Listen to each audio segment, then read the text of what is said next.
Hey, gang. I don't know if you know this, but writing a script for these book review videos is hard and time consuming. Reading a book can take a month or two, writing scripts can take several weeks. It's really something.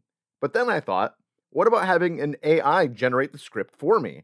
I decided to try it out with a book that I've already reviewed so that you can compare the two different reviews if you'd like. Hey, I know you. You're that jaywalking punk anarchist. I asked ChatGPT, can you write me a video essay script explaining Post Scarcity Anarchism by Murray Bookchin? And ChatGPT replied, sure, here is a script for a video essay on Post Scarcity Anarchism by Murray Bookchin. Open shot of a bookshelf with Post Scarcity Anarchism by Murray Bookchin prominently displayed. Narrator. Murray Bookchin was an American anarchist philosopher and social ecologist who is best known for his work on social ecology and his advocacy for decentralized libertarian forms of social organization. One of his most influential works is Post Scarcity Anarchism, published in 1971. Cut to a shot of the book Post Scarcity Anarchism on a table with the cover visible. Post Scarcity Anarchism is a book that explores the potential for a society based on abundance rather than scarcity, and what that society might look like. Bookchin argues that the development of technology and the growth of productivity have the potential to create a post-scarcity society in which the basic needs of all people can be met without the need for wage labor or the accumulation of wealth. Cut to a shot of a factory with workers assembling products on an assembly line. Bookchin believed that the current capitalist system is based on the artificial creation of scarcity, which is necessary to maintain the power of the ruling class. Under capitalism, workers are forced to sell their labor in order to survive, and the wealthy few hoard resources and control access to the means of production. Cut to a shot of a homeless person on the street. This system creates vast inequality and poverty, with some people having more than they could ever need, while others struggle to meet even their most basic needs. Cut to a shot of a forest with sounds of birds chirping in the background. Bookchin argues that a post-scarcity society could be based on principles of cooperation and mutual aid, rather than competition and individualism. He envisioned a society in which technology and automation could be used to meet the needs of all people without the need for wage labor and the accumulation of wealth. A little bit redundant there. Cut to a shot of a community garden with people working together to plant vegetables. In a post-scarcity society, people could work together to produce goods and services without the need of a hierarchical, top-down system of control. Bookchin believed that such a society would be based on principles of direct democracy and self-management, with decision-making power distributed among all members of the community. Cut to a shot of a group of people gathered in a circle discussing an issue. Bookchin argued that a post-scarcity society would be characterized by a diversity of small-scale decentralized communities, each with its own unique culture and values. These communities would be connected through networks of cooperation and mutual aid rather than through hierarchical power structures. Cut to a shot of a sunset, the sound of waves crashing in the background. For Bookchin, this vision of a post-scarcity society was not just a utopian dream, but a practical possibility that could be achieved through a combination of technological progress and social change. He saw the struggle for a post-scarcity society as a key part of the broad struggle for social and ecological justice, and believed that it was essential to build a mass movement to achieve this goal. Closing shot of the book Post-Scarcity Anarchism on a table. Post-Scarcity Anarchism remains a seminal work in the anarchist tradition and continues to inspire people to imagine a world beyond capitalism. This seems a little incomplete, so I asked ChatGPT, can you continue writing the script? And ChatGPT replied, sure, here is a continuation of the script. Bookchin's vision of a post-scarcity society was not without its critics. Some argued that his ideas were unrealistic or impractical, while others accused him of underestimating the power of capitalism and the state to maintain their dominance. However, Bookchin's work remains influential in anarchist and left-wing circles, and his ideas continue to inspire new generations of activists and thinkers. Cut to a shot of a protest march with people holding signs calling for social and ecological justice. The struggle for a post-scarcity society is more relevant than ever today, as we face a climate crisis, growing inequality, and a global pandemic that has exposed the shortcomings of our current economic and political systems. Bookchin's ideas provide a framework for imagining a future based on cooperation, mutual aid, and ecological sustainability, rather than competition, individualism, and endless growth. Cut to a shot of a wind farm with the sound of wind turbines in the background. I don't think wind turbines make noise, but okay, anyway. As we continue to develop new technologies and alternative forms of social organization, we have the potential to create a society that is truly post-scarcity, in which the basic needs of all people can be met without destroying the planet or perpetuating inequality. The vision of a post-scarcity society remains a powerful tool for imagining a better world and for inspiring us to work towards it. Closing shot, again, of Post Scarcity Anarchism on a table with the camera pulling back to show the full room. That's kind of the reverse of how I normally do this, but okay. Murray Bookchin's Post Scarcity Anarchism is an important contribution to the anarchist tradition and a testament to the power of imagination and hope in the face of oppression and injustice. By exploring the possibilities of a post-scarcity society, Bookchin invites us to imagine a future that is more just, more equitable, and more sustainable than the one we currently inhabit. This is still pretty short for a typical radical reviewer video, so I asked ChatGPT, "Can you write a conclusion to this script?" And ChatGPT replied, "Sure, here is a conclusion to the script." In conclusion, Murray Bookchin's Post-Scarcity Anarchism offers a radical vision of a society free from scarcity and oppression.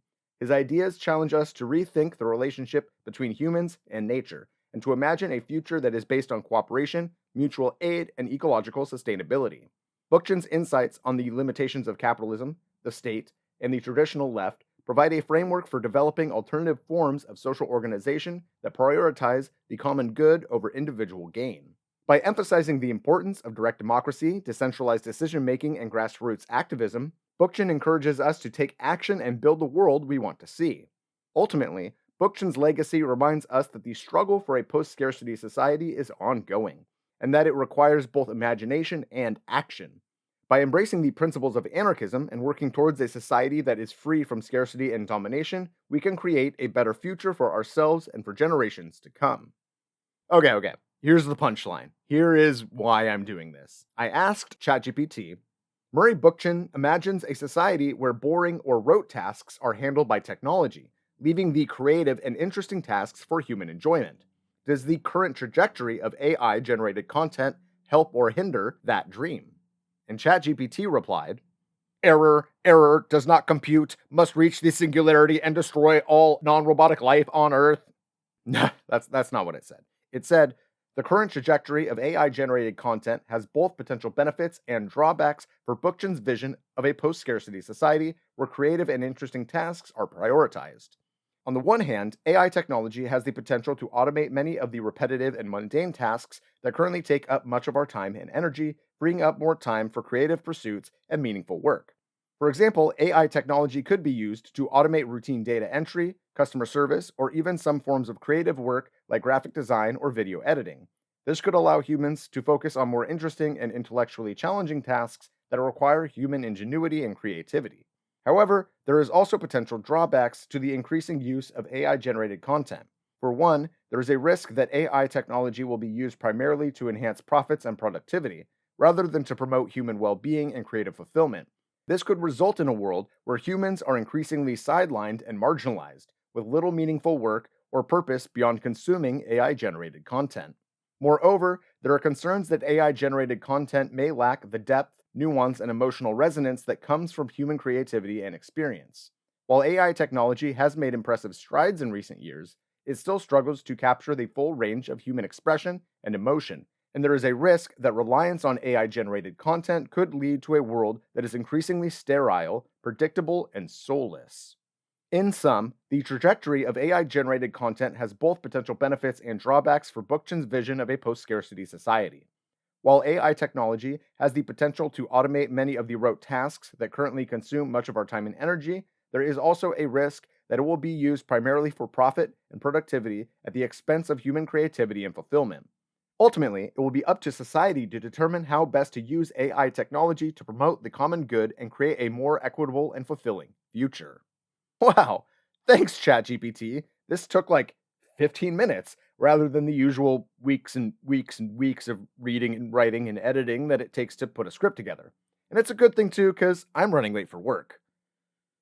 Get it? Do you get it? In many ways, the current trajectory of AI content generation is all wrong. Do you get that? Ha ha ha ha ha ha. We have fun here. Okay. The review of Liberal Fascism is taking a little bit of doing since it's such a long book, but I'll have that out to you when it's finished. Much love, everyone. Thanks for watching, and I'll catch you later. Can you write a radical reviewer script?